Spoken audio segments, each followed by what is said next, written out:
Welcome back, listeners. This is History Rewritten. If this is your first time checking in and listening, then welcome to my podcast about African American oppression in the United States. And there is an episode before this. This is, like I said, the second episode. So I would definitely recommend checking that one out first and then coming back to this one.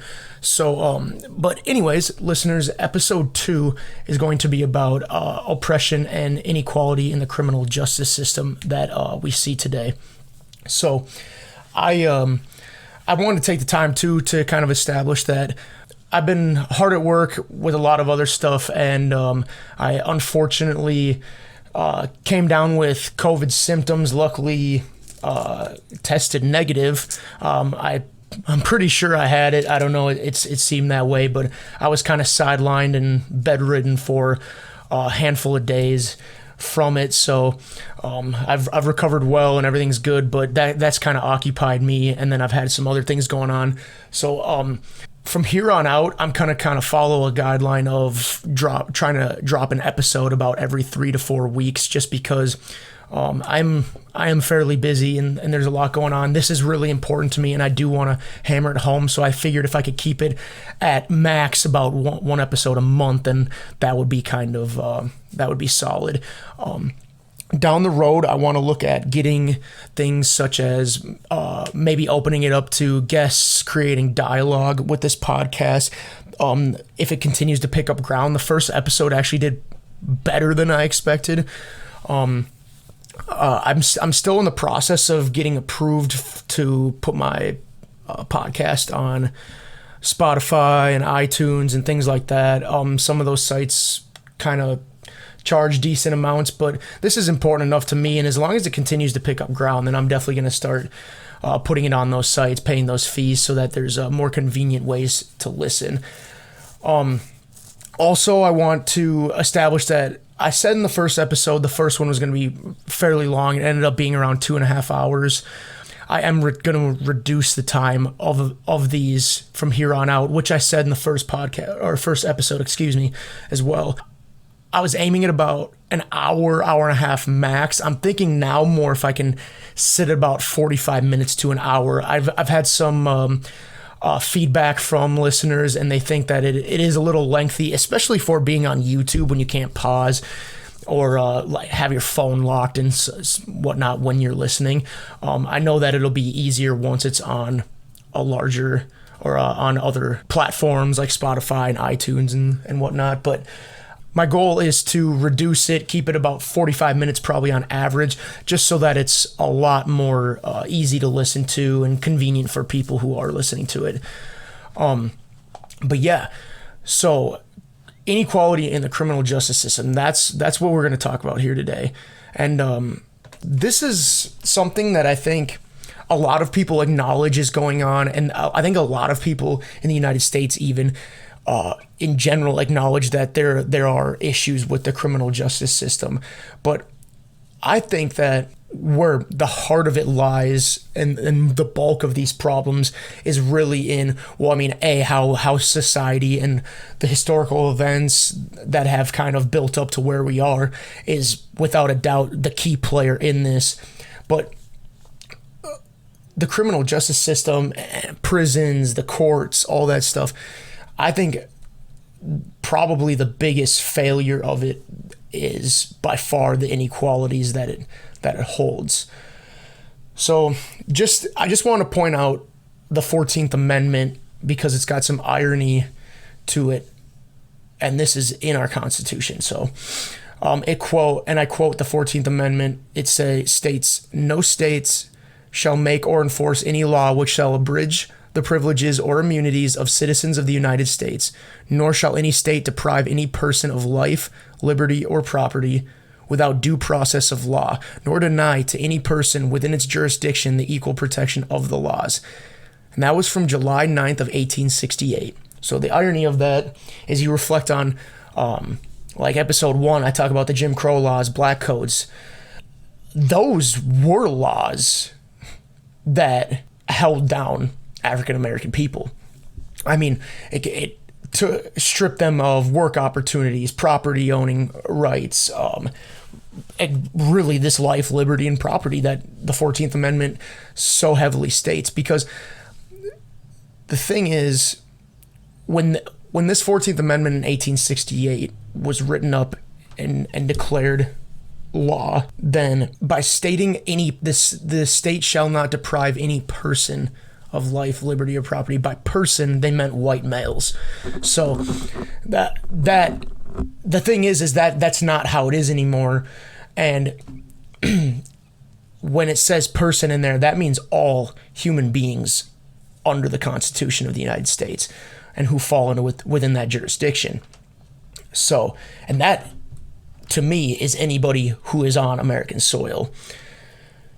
Now, the thing is, this states that everyone should have fair justice, but the bottom line is the only people who really get true fair justice are wealthy, white, primarily males, and to a degree some females when it comes to criminal justice and the courts and things like that. But above every other specific population, white males is by far the ones that are probably only held true to this statement still. As we progress through this, I'm going to discuss some current events, what's going on today, the police brutality and criminal justice corruption, and then just kind of focus on how skewed the criminal justice system really is in terms of incriminating people of color. So, I mean, today we have tons and tons. I mean, we have the riots and COVID, and 2020 just been a horrible year, no doubt about it. But these movements, and particularly Black Lives Matter movement, I think we're seeing alone how it isn't really being treated fairly as a movement. People are blaming African Americans for the riots and things like that, when the truth is most of the violence is being initiated by the police and white, I wouldn't call them protesters because they're the ones doing the rioting and the looting and things like that.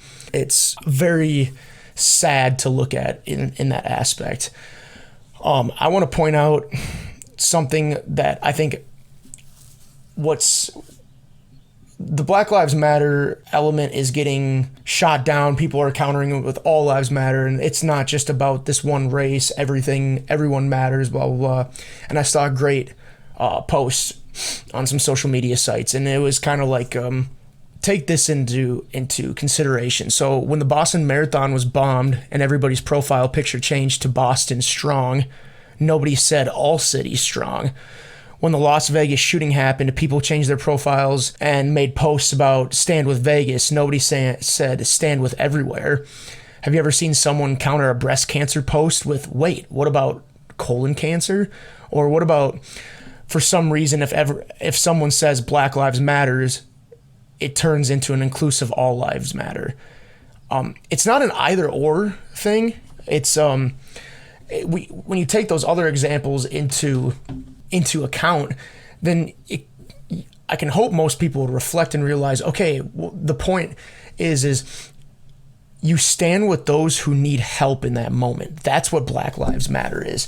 So you are standing with BLM because the African American and people of color population in the United States, they're the ones crying for help. They're the ones who need it. It isn't about every single person matters.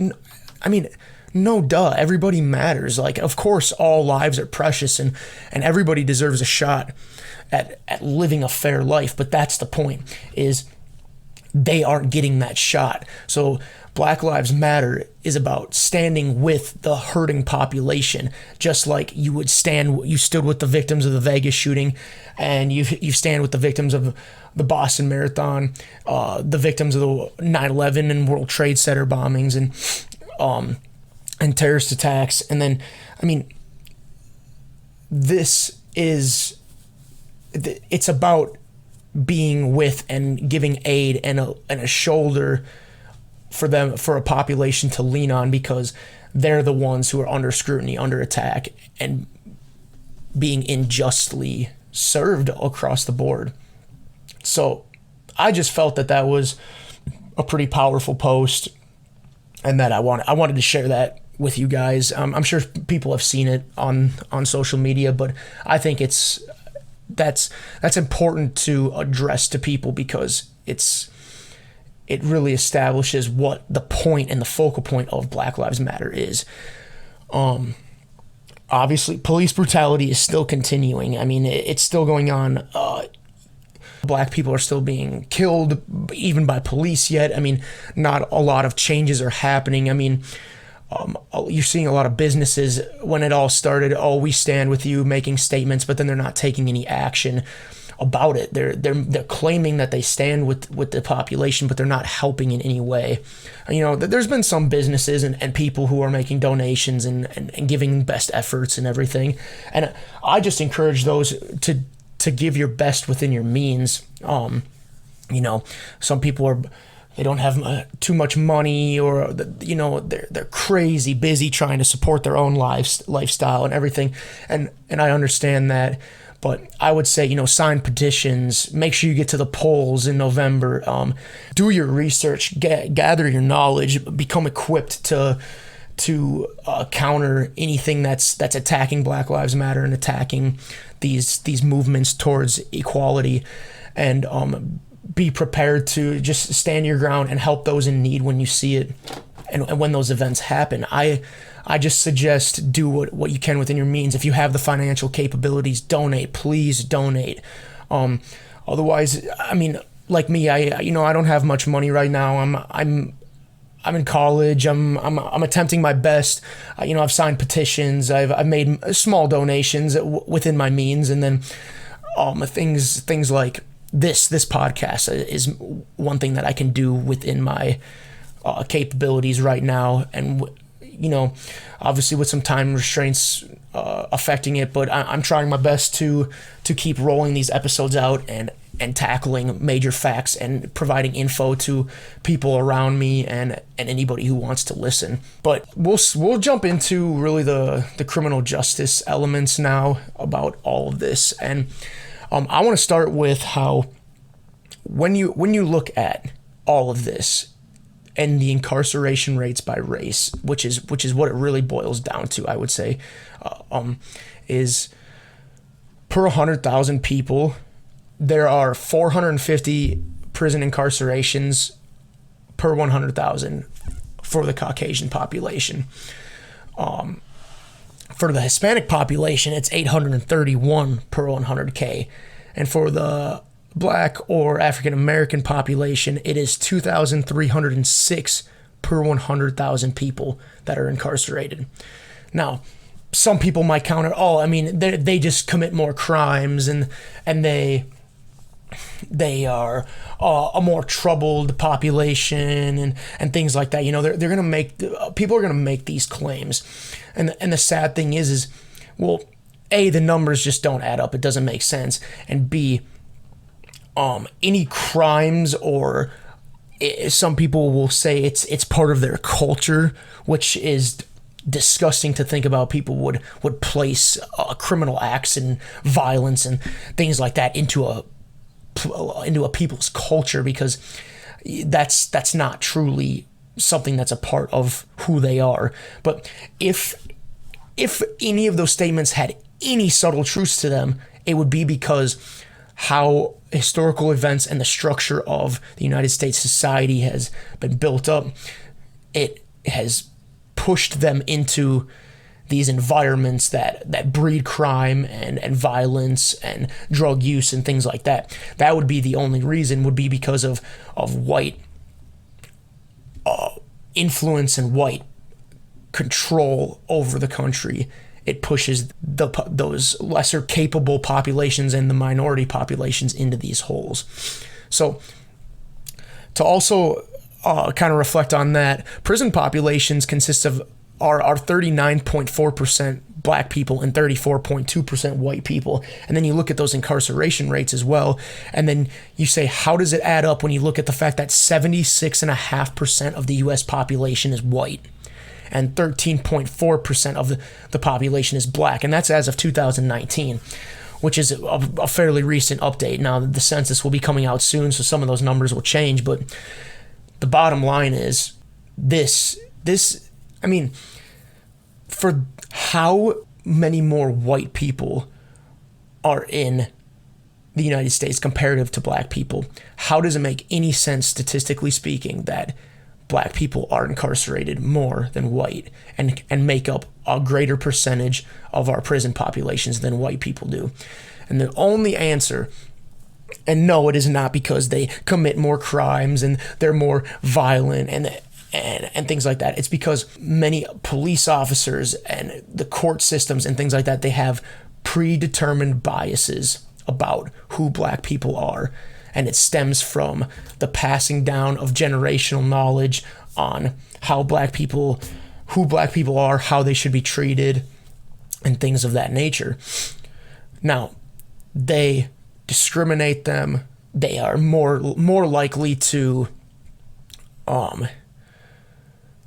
police officers are more likely to stop a black person who isn't committing a crime, just because, things like that. They're more likely to be detained during a traffic stop or a routine pulling of a vehicle over, or they're more likely to be illegally searched and seized.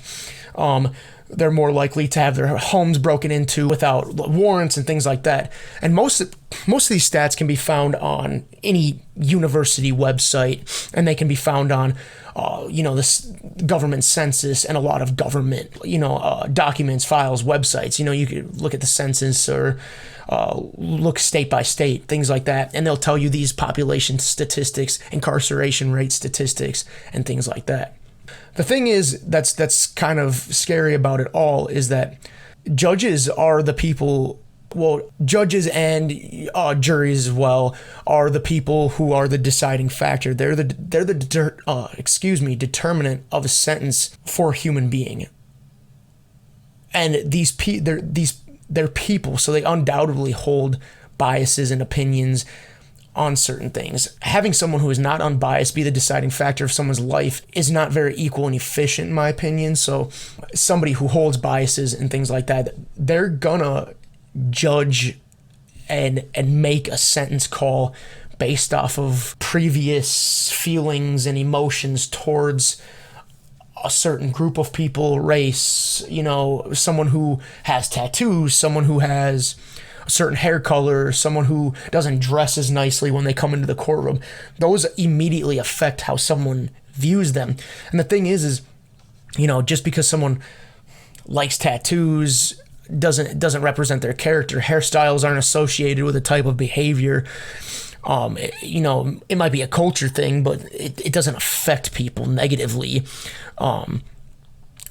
Some people who committed a crime, they can't afford to dress up and look all nice when they step into a courtroom. And a lot of times that initial appearance is what kind of disrupts and skews a judge's, what their ruling will be and their sentencing will be. That's not fair, because just because of how someone looks, which is the baseline argument that is really being made here, is that just because of how someone looks doesn't mean that they deserve to be treated differently and treated negatively in that comparative to other populations in that matter. But it's just disturbing to think about when all of these events are taking place, and then you look at the media today, and I mean, I've never been one to really like breaking things down into all the political parties and everything, but because if I'm going to give my opinion here, I absolutely cannot stand political parties. I wish they would just get rid of them, and everybody who would have run, as long as they had the paperwork in and they were capable, they could construct their campaign team, and then they could run, and it's just strictly based on their ideas and the concepts that they want. Because by tying it into a party, one of my favorite things to ask, especially elderly people and just people in general, I guess, not specific to a population, but one of my favorite things to ask is, for example, if Donald Trump had his same policies, everything that he said he was going to run for, if he had them, but then he switched, but he ran for the Democratic Party. And then just looking back on the last election, and then Hillary Clinton had all of her ideas, concepts, same policies, and she ran for the Republican Party, would you still, if you voted for Trump this past election, would you still vote for Trump? And if you voted for Hillary this last election, would you still vote for her? And a lot of people will say, well, no, I'd some people would be, well, no, I'd vote for the person because of their ideas, which is exactly how you're supposed to vote. But a lot of people, and I've had responses of this, well, no, I'm going to vote Republican either way. If the Republican Party nominated a candidate, then I know it's the candidate for my best interest. But the funny thing is you would still get those Democratic concepts if Hillary had just ran for Republican. Obviously, it wouldn't happen like that, but just in theory, if that did, and Donald Trump would still be your ideal candidate if, and that's in quotations, if you're a Republican voter, even though he is running for the Democratic side, if that makes sense to you guys. But that's just kind of sad to think about. But I would say, get rid of the parties and just allow people to actually have to research and understand what the political candidate is truly running for and what their concepts, ideas, policies, and their plan is when they're in office. But the point I'm trying to make is a lot of in today's media and everything is that the right wing, the conservatives, they're just shooting down all of these movements and for no good reason. But then, I hear, well, they're rioting, they're looting, blah, blah, blah. But the violence and all that is, like I said before, is being initiated by police and white protesters and rioters and looters primarily. If you actually look into it, most people are peacefully protesting, doing their marches, but the police are still coming in, shutting them down. I mean, I've seen videos on Twitter and Facebook and things like that of people in a park playing instruments and just a bunch of protesters standing around, sitting around and listening. And then all of a sudden, because it was past, whether it be past curfew or it's, disrupting the peace type attitude, and people dressed in riot gear and cops come in, tear gassing, rubber bullets, all this stuff. And for what? They were being peaceful. And then you get people who, they have the right to protest when they're looking at KKK rallies and things like that. And cops will actually sit around and protect these protesters. And you really haven't seen any of that for any of the Black Lives Matter. And it's actually disturbing and very sad that cops are going to side with people who they support the lynching and killing of African Americans, because that's what the KKK supports. I mean, if the thing is when you're going to put yourself in a symbol, you're acknowledging and accepting that you're going to be represented by that symbol, this organization, that person as a whole. So it's really just unfair that a person can criticize what the Black Lives Matter movement is doing, but then support the freedom of speech of an organization like the KKK. I mean, the KKK, like I said before, is foundationally based on hatred towards the black population in the United States, and they've been known for lynchings and killings, and they've had, and their organization has included members of the community who have power, mayors, sheriffs, other political members and stuff like that, primarily in the South, but they have reaches across the nation. But kind of getting back to the criminal justice aspect of all of this stuff, and looking at particularly like the judicial courts and things like that, it's a proven fact that judges give differing sentences to people who have committed similar crimes and have similar criminal backgrounds. This means that there is an underlying prejudice to give one person a harsher sentence than the other when they're very nearly similar in their criminal activities or have a similar criminal past. And this is because of biases that are held by judges and things like that. Now, there are federal guidelines to incrimination of someone. So it's essentially a recommended sentence based on a specific crime. Pretty much all major crimes, and a lot of it have like a general consensus But then things like a criminal history skew that, and different elements, different acts that took place during the crime, elements during the crime that can sway to sentencing as well. And then judges themselves have multiple means of skewing away from this kind of sourced and ideal sentencing thing that the federal government has outlined. An example of this would be substantial assistance, which is the most common departure from federal guidelines for sentencing. It's a departure from the recommended sentence that often is used to decrease a sentence, particularly for white people, of course. And because in the judge's eyes, they can be redeemed or need rehabilitation methods rather than a long-term jail or prison sentence, or just jail time in general. So substantial assistance is kind of a means of, well, if the guideline's 10 years for somebody, I'm going to bring it down to 5, but then, they have to go to rehab, but they can be out on the streets and, things like that. And, well, they made a mistake. I think they're capable of changing and becoming a better person type, or per se, where, they might oftentimes, since this is kind of the judge's decision where all he has to do is provide a written reason for why he feels that substantial assistance can be used as a means of departure, he might look at an African-American man or woman or whatever and say, well, you might not have any criminal past, but how do I not know that you're not going to do this again? We're going to uphold the federal guidelines for it. And a lot of times they'll use substantial assistance on somebody and reduce the sentence of a white person who has a history of criminal activity. And then like a first time offense for an African-American man, they might go max sentence because, well, we can't take the chance that you might do it again, or something like that will be their way of saying this or going about things.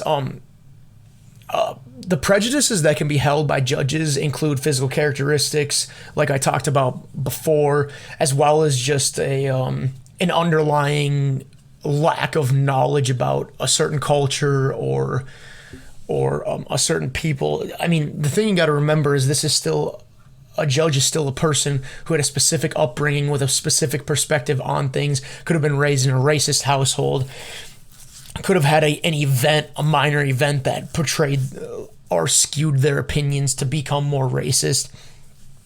Because the thing you got to remember is, little things can change people's opinions along the way about stuff. So to try and remain unbiased and kind of being able to put yourself in other people's shoes and look at the whole picture of things really helps to derail those minor things from screwing with your opinions on stuff. So like an example I would think of would be, you might not have a problem with somebody in your town, could be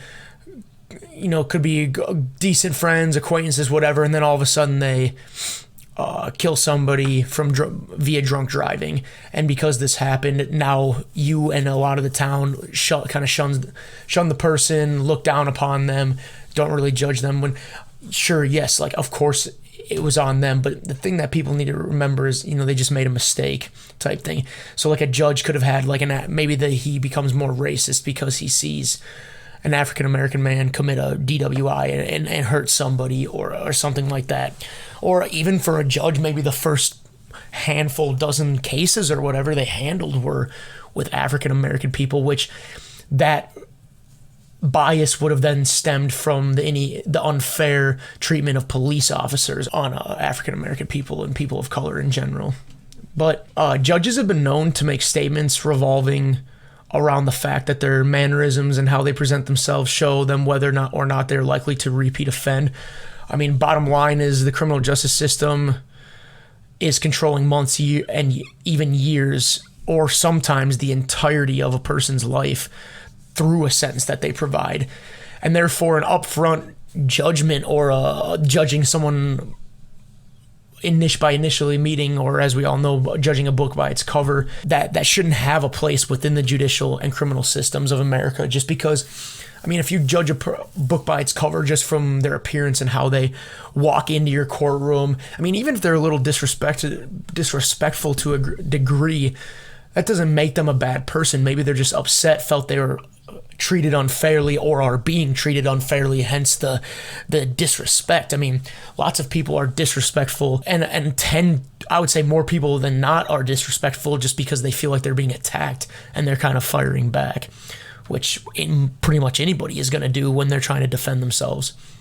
But that's kind of just a very broad breakdown of what's going on in the courts and stuff like that. A lot of this, like I've said with the last podcast, and I'll say with every episode, just do take kind of the key points I'm stating here, but then do extend your research on your own. I mean, I can sit down here and give you a lot of information, but the thing that I can't do is sit down here and give you all of the information. I mean, it's so much, hours, days, years of content is out there.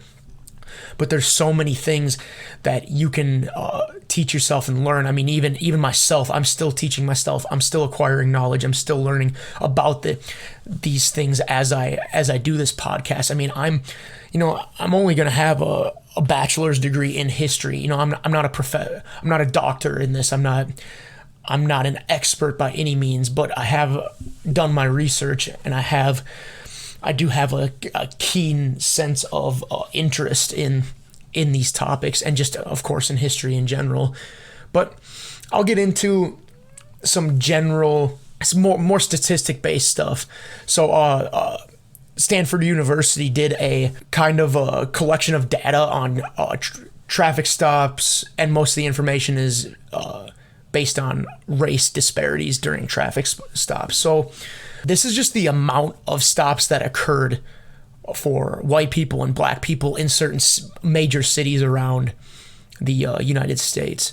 So first one I have here, Oakland. So for every 100 white drivers, there were 3 stops in Oakland. For every 100 black drivers in Oakland, 14 were stopped. In Los Angeles, 11 per 100 for white and 32 per 100 for black. In St. Paul, Minnesota, 7 per 100 for white and 22 per 100 for black. In San Francisco, 9 per 100 for white, 32 per 100 for black.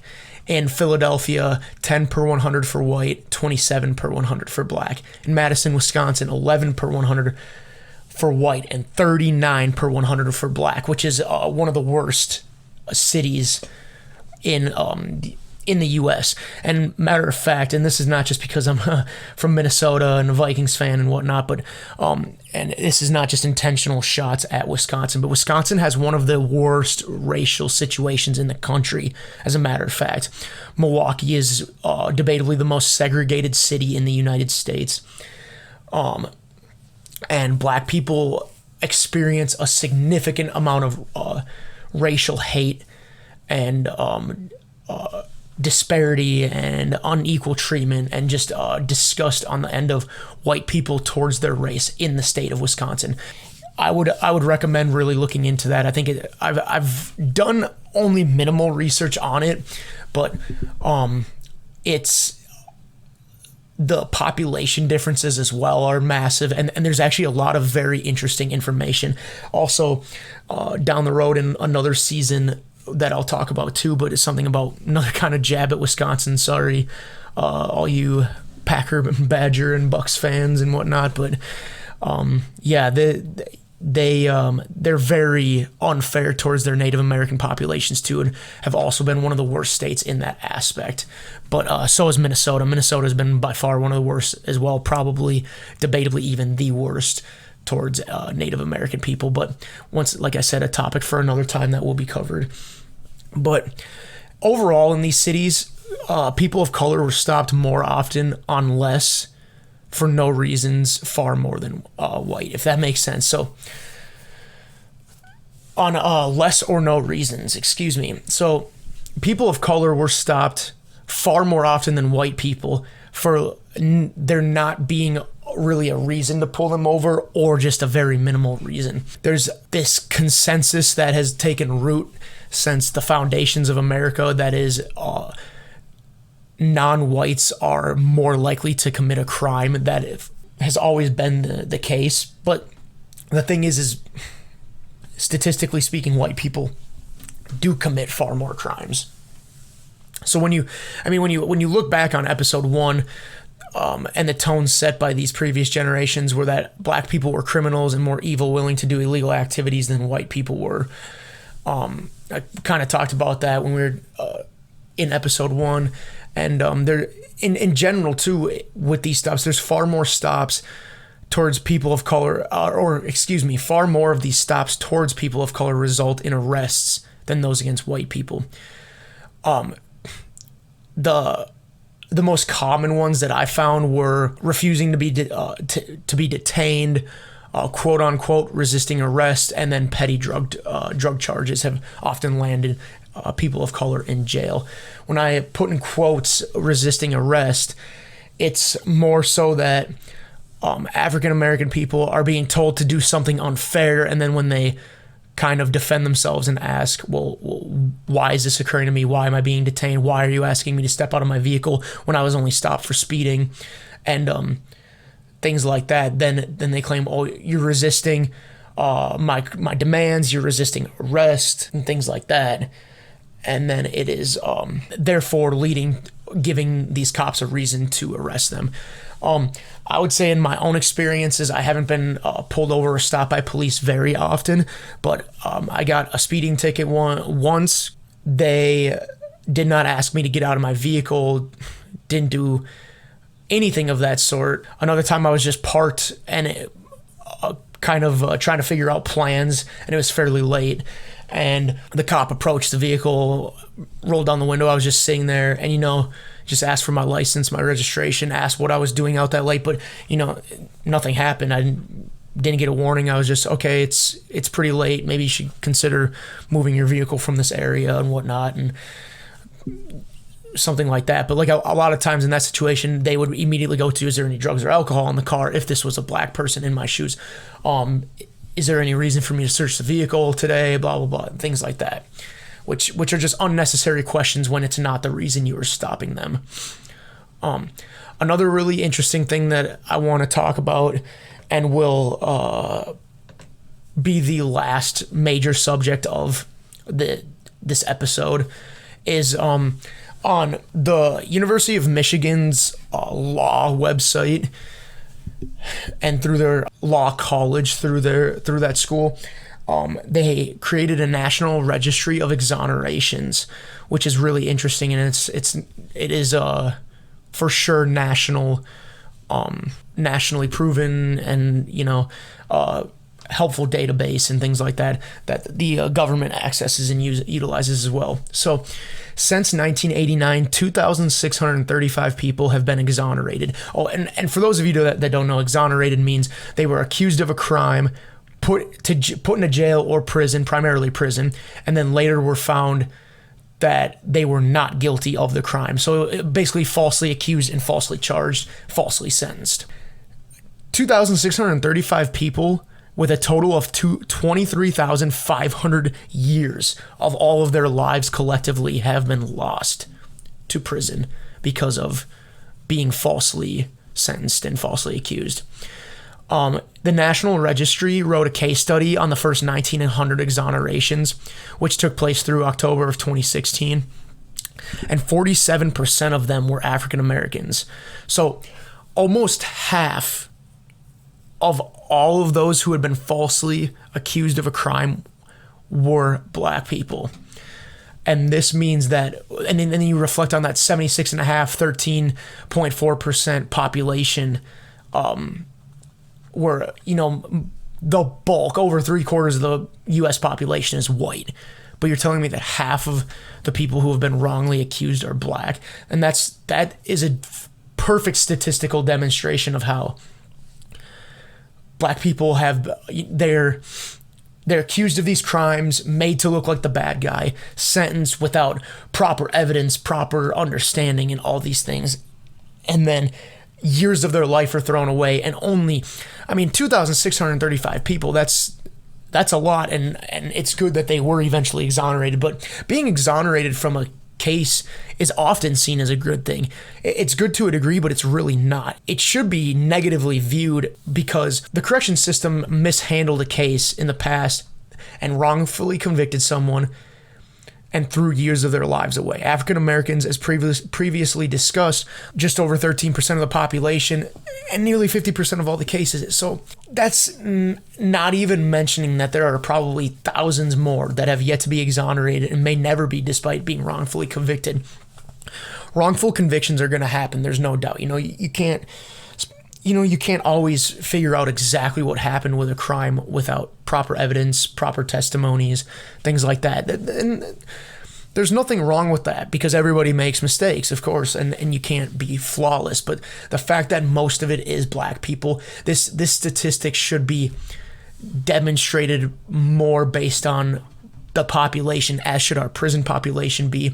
That should be around a prison population, if it were to be totally fair, would show around 75% of the occupants being white and 13% of them being black. But that's not how it is. And same with this. Out of the 2,600 people who have been exonerated, should be about 75% of them white and 13% of them black. Right around there, at least, within all fairness. But that isn't the case. It doesn't really match with our population statistics, which is sad. Some will never have a chance because of a death sentence or the killing of them in cold blood by police. For example, Breonna Taylor, she had not committed a crime, and they had stormed the wrong home and shot Breonna Taylor in her sleep, which is very, very sad, because she, at least if she would have been awake, then the judicial system could have gotten her off. Now, if she would have been convicted, there would have been a chance at exoneration, but because of things like a quick death sentence and the killing of people by police, I mean, like I said, she was sleeping. I mean, how could she have hurt somebody if she was in bed sleeping? But yet she was shot by police. I mean, these people don't have a chance to even be exonerated or fight a case that might be against them. So there's no fair due process there at all. But the thing is there's far more information I could pull on the inequality of prison systems and things like that, and judicial systems. I could dive into specifics of correctional facilities. I could have, there's tons of information and far more. So I do suggest you do your own research too, and try and find some more information if you're interested in this. The link list on my YouTube channel for History Rewritten is continuing to grow. There's more useful resources and things of that nature, and research, places to donate, places to sign petitions, things like that. On the next episode, I intend on discussing racial inequality in the education system, which is something I'm fairly passionate about, as being that for 2 years of my college life, I was going to school to be a teacher. But yeah, so this is something I very much want to discuss, and that will be what I talk about on the next episode of History Rewritten. But thank you all for listening, and I hope you enjoyed this. I hope it was a little better, with it being significantly more brief than the first episode. I hope you guys can take something from this and really maybe utilize the information to make a change. But thank you very much, guys, and I will see you with the next episode.